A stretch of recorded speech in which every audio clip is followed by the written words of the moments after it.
Hello दोस्तों, आप सभी को गुलाब जामुन जैसी मीठी मीठी नमस्कार। और उसी के साथ आप लोगों का स्वागत है मार्केट के पैचअप या ब्रेकअप शो में। आज के दिन हम डिस्कस करेंगे एक तो कुछ इंपॉर्टेंट स्टॉक्स को जो हमारे लिए शॉर्ट टर्म से मीडियम टर्म का कैंडिडेट बन सकते हैं, और उसी के साथ साथ कल के दिन होने वाली एक एसएमई आईपीओ की फाइनल डेट, तो वहां पर क्या रहने वाला है मेरा personal and final decision for education purpose. And एक एसएमई आईपीओ की होने वाली है लिस्टिंग, तो वहां पर क्या रहेगी लिस्टिंग स्ट्रेटेजी। और उसी के साथ साथ कैसी रहेगी कल के दिन मार्केट की नीयत, और वीकली बेसिस पर क्या रह सकता है मार्केट का व्यू, उसे भी चेकआउट करने की कोशिश करेंगे। तो अभी से इस वीडियो को लाइक और चैनल को सब्सक्राइब कर दीजिएगा। अगर हम सबसे पहले फ्राइडे के दिन का एफआईआई और डीआई डाटा देखते हैं, तो दोनों की तरफ से हमें जहां पर सेलिंग होते हुए देखने को मिली है, जहां पर डीआईए ने 565 करोड़ की और वहीं पर एफआईआई ने 477 करोड़ की सेलिंग करी है। नेट में सेलिंग का फिगर एक मेजर फिगर होने वाला है। उसी के साथ साथ अगर हम सबसे पहले arrowhead segregation engineering SME IPO के मैं अपने पर्सनल फाइनल डिसीजन की बात करूं, तो जहां पर मेरा डिसीजन क्लियर है कि मैं इस आईपीओ को अप्लाई नहीं करने वाला हूं। एक रीजन तो यहां पर ये भी आ जाता है क्योंकि ऑलरेडी मेरे पास सामने इतने अच्छे अच्छे मेन लाइन आईपीओ भी आ रहे हैं, तो वहां पर भी फंड की काफी ज्यादा जरूरत पड़ने वाली है। तो ऐसे में मैं जहां पर अपना फंड ब्लॉक नहीं करूंगा, बिकॉज एसएमई आईपीओ थोड़ा सा अग्रेसिव होकर ही हमें अप्लाई करना पड़ता है। और अगर ज्यादा ही अच्छा एसएमई आईपीओ कोई होता है तो वहां पर मैं थोड़ा बहुत सोच भी लेता, तो इसलिए जहां पर मैं इस आईपीओ को इजीली अवॉइड करने वाला हूं। लेकिन आप लोगों का जो भी डिसीजन हो, एक बार अपने फाइनेंशियल एडवाइजर से कंसल्ट जरूर कर लीजिएगा और अपने भी रिस्क रिवार्ड रेशियो को मेंटेन करके कोई डिसीजन बनाइएगा। उसी के साथ साथ अगर हम सनरेस्ट लाइफ साइंस एसएमई आईपीओ की लिस्टिंग स्ट्रेटेजी की बात करते हैं, ऑलरेडी डिस्कस हो चुकी है, बट जहां पर पर्सनली मैंने इस आईपीओ को अप्लाई नहीं किया था।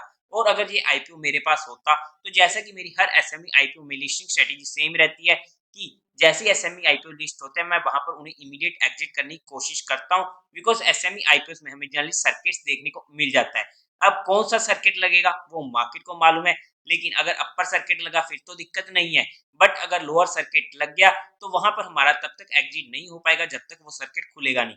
तो उसी सर्किट के चक्कर से बचने के लिए मैं जहां पर एसएमई आईपीओ को इमीडिएट बुक करने की कोशिश करता हूं। लेकिन आप लोग कोई भी एक्शन बनाने से पहले एक बार अपने फाइनेंशियल एडवाइजर से कंसल्ट जरूर कर लीजिएगा।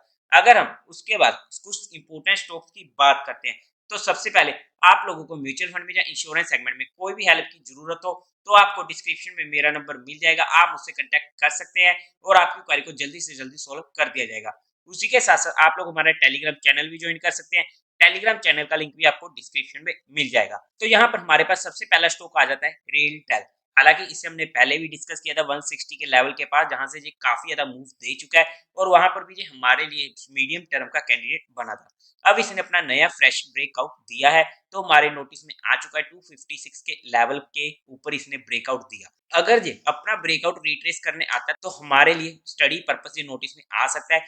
इमीडिएट सपोर्ट हमें इसमें मिलेगी 242 की और मेजर सपोर्ट तो मिलेगी 226 की। अगर कल के दिन भी ये 274 का लेवल क्रॉस करता है तो वहां पर हमें इमीडिएट एक ट्रेडिंग पर्सपेक्टिव मूव मिल सकती है, एक छोटे से 1% के स्टॉप लॉस के साथ। और उसी के साथ साथ सेकंड स्टॉक हमारे पास होने वाला है एक्साइड इंडस्ट्रीज। ऑलरेडी इसे भी 190 के लेवल के पास स्टडी किया था और अब इसने फिर से अपना एक नया फ्रेश ब्रेकआउट दे रहा है, जहां पर ये हमारे लिए स्टडी पर्पस नोटिस में आ जाता है। अच्छे वॉल्यूम्स भी हमें देखने को मिले हैं। इसमें हमें सपोर्ट मिलेगी 266 की, और अभी इसने जस्ट ब्रेकआउट दिया तो हमारे लिए नोटिस में रह सकता है for short term to medium term perspective. Immediate भी अगर कल के दिन 282.5 का लेवल क्रॉस करता है तो फिर से हमारे लिए ट्रेडिंग पर्सपेक्टिव की अपॉर्चुनिटी जहां पर बनती है जस्ट 1% के स्टॉप लॉस के साथ। लेकिन जितने भी स्टॉक्स हमने जहां पर डिस्कस किए हैं वो सिर्फ एजुकेशन लर्निंग और केस स्टडी पर्सपेक्टिव की है, जहां पर किसी भी तरीके को भी इन्वेस्टमेंट या ट्रेडिंग की टिप या एडवाइस नहीं दी गई है। फिर भी अगर आप लोगों को इन्वेस्टिंग या ट्रेडिंग करनी तो एक बार अपने फाइनेंशियल एडवाइजर से कंसल्ट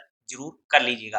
अब अगर हम निफ्टी की बात करते हैं तो हमारी सिंपल सी बात हुई थी कल के दिन की 19,800 हमारे पास रेजिस्टेंस रहने वाला है। अब मार्केट खुलती है और हमारे रेजिस्टेंस के पास आती है और हमें इमीडिएट एक मूव मिल चुकी थी। सेकंड टाइम फिर से आई, फिर से हमें इमीडिएट मूव मिल चुकी थी। थर्ड टाइम अपने लेवल से थोड़ा सा पहले से ही निकल चुकी थी, बट अगर हमने एंट्री बनाई है तो यहाँ पर भी हमें इमीडिएट मूव मिल चुकी थी।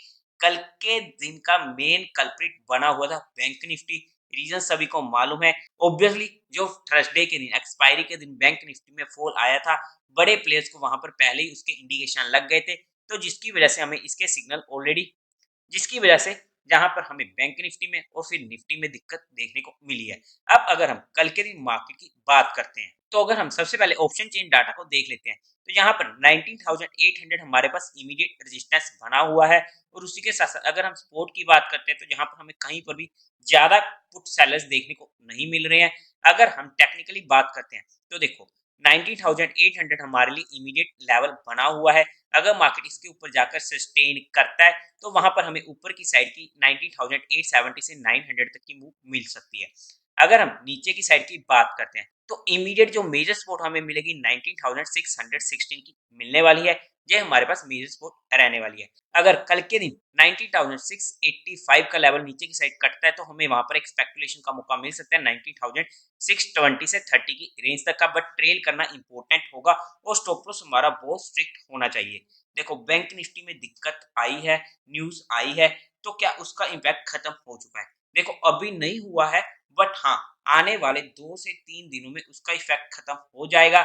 लेकिन उन 2-3 दिनों में बैंक निफ्टी को देखना पड़ेगा, बिकॉज अगर वहां पर हमें फॉल देखने को मिलता है, जिसे हम चार्ट में चेकआउट करने की कोशिश करते हैं, तो अगर हम बैंक निफ्टी को डिटेल में स्टडी करने की कोशिश करते हैं, तो जो हमारे लिए इमीडिएट अब रेजिस्टेंस बना हुआ है, तो वो बना हुआ है 44,000 के पास का। या अगर हम कहें 43,800 से 4400 की रेंज हमारे लिए एक इमीडिएट रेजिस्टेंस निकल कर आता है, जो इसकी 50 की मूविंग एवरेज होने वाली है। जब तक बैंक निफ्टी इसके ऊपर क्रॉस करके नहीं निकलता, तब तक हमें मार्केट में स्पेशली बैंक निफ्टी में स्ट्रेंथ देखने को नहीं मिलेगी।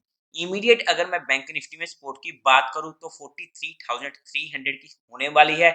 बट मेजर सपोर्ट हमें बैंक निफ्टी में देखने को मिलेगी, जो इसने अभी रिसेंट में लो बनाया था 42,100 के पास का। ये हमारे पास इसमें मेजर सपोर्ट मिलने वाली है।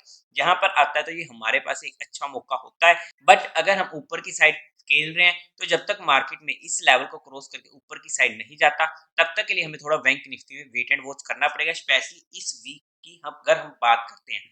अगर उसी के साथ साथ हम निफ्टी को भी देख लेते हैं हमारे वीकली बेसिस पर, तो जैसा कि हमारी पिछली बार बात हुई थी, तो यहाँ पर हमारी सिंपली बात होती है कि यहाँ से मार्केट या तो ऊपर को जाएगा या नीचे को जाएगा। ऑब्वियसली दोनों साइड में से किसी को जाना है, लेकिन हमारे पास में इंपॉर्टेंट लेवल, अगर ये 19,600 का लेवल क्रॉस करता है, तो हमें ऊपर की साइड मूव देखने को मिल सकती है, और वैसा ही हमें देखने को मिला। और हमारे पास था ये मेजर रेजिस्टेंस, और वहीं से मार्केट जहां पर परेशान कर रहा है, और बैंक निफ्टी ने जहां पर दिक्कत डाल दी, जिसकी वजह से ये लेवल क्रॉस नहीं कर पा रहा है। अदरवाइज जहां पर पूरे पूरे चांसेस थे कि निफ्टी अभी ही इसको निकाल के ऊपर की साइड ले जाएगा। बट अगर हम इस वीक में इंपॉर्टेंट लेवल्स की बात करते हैं, तो अगर बैंक निफ्टी में दिक्कत देखने को मिलती है, तो हमारे पास जो निफ्टी की इंपॉर्टेंट लेवल्स निकल कर आते हैं, वो आ जाते हैं 19,300 के, जहां पर ये हमारे नोटिस में रह सकता है। अगर इस लेवल पर आता है, तो एक बास्केट बाइंग का मौका मिलता है। इमीडिएट अगर मैं बात करूं निफ्टी में, तो 19,480 का हमारे पास 50 की मूविंग एवरेज है। जब राउंड में 500 का लेवल निकल कर आता है, तो वो भी हमारे लिए एक सपोर्ट का एरिया होने वाला है। बट मेजर सपोर्ट हमें मिलेगा 19,300 में। लेकिन जितनी भी चीजें हमने यहाँ पर डिस्कस किया, वो सिर्फ एजुकेशन, लर्निंग और केस स्टडी पर्सपेक्टिव की है, जहां पर किसी भी तरीके कोई भी इन्वेस्टमेंट टिप या एडवाइस नहीं दी गई है। फिर भी अगर आप लोगों को कुछ भी करना हो, चाहे इन्वेस्टिंग करनी हो, चाहे ट्रेडिंग करनी हो, तो एक बार अपने फाइनेंशियल एडवाइजर से कंसल्ट कर लीजिएगा। तो देवी और सज्जन, उम्मीद है आप लोगों को ये वीडियो अच्छी लगी होगी, तो इस वीडियो को लाइक कीजिएगा, शेयर कीजिएगा, और साथ ही साथ चैनल को सब्सक्राइब करें। हर हर महादेव।